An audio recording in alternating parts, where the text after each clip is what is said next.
মিলো, লাজুক ছোট্ট কমলা রঙের ট্যাবি, রোদের মতো খেলার মাঠে ঢুকে পড়ল। ঝলমলে নিয়ন কাঠবিড়ালির খেলনাগুলো এক ব্যাগে চেপে ধরে কৌতূহল এবং নার্ভাসনেসের মিশ্রণ অনুভব করছিল। সে বন্ধুদের একটি প্রাণবন্ত দলকে একসাথে খেলতে দেখল, কিন্তু দ্বিধাগ্রস্ত হয়ে পড়ল। নিশ্চিত ছিল না যে সে যোগ দেবে নাকি পাশ থেকে চুপচাপ দেখবে। হঠাৎ তার একটি নিয়ন খেলনা তার থাবা থেকে পড়ে দলের দিকে গড়িয়ে পড়ল। এক জাদুকরী ঝলমলে আভায় সকলের দৃষ্টি আকর্ষণ করল।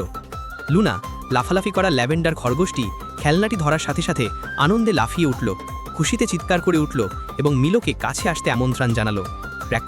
র্যাকুন এবং সানি, নিয়ন কাঠবিড়ালি, অন্যান্য খেলনাগুলি চারপাশে ছড়িয়ে ছিটিয়ে থাকা লক্ষ্য করল এবং উত্তেজিতভাবে ছুটে গেল। তাদের চোখ কৌতূহলে জ্বলজ্বল করছিল, সাহসের ঢেউ অনুভব করছিল। মিলো সাবধানে দলটিকে আরও খেলনা উপহার দিল।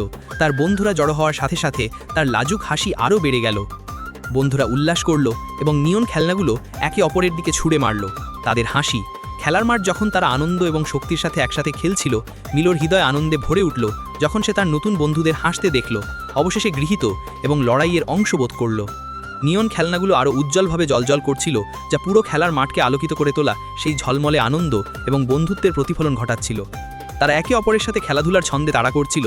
নিয়ন পথ তাদের পিছনে ঘুরছিল, হাসি এবং চিৎকার করছিল যখন তাদের শক্তি রোদের বাতাসে ছড়িয়ে পড়ছিল। মিলো জোরে হাসল, উত্তেজনা এবং আত্মবিশ্বাসের সাথে লাফালাফি করছিল।